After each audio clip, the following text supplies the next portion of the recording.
فليعبدوا رب هذا البيت الذي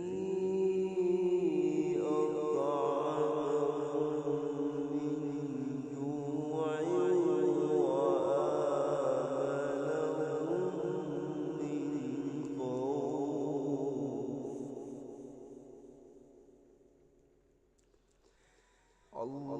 الله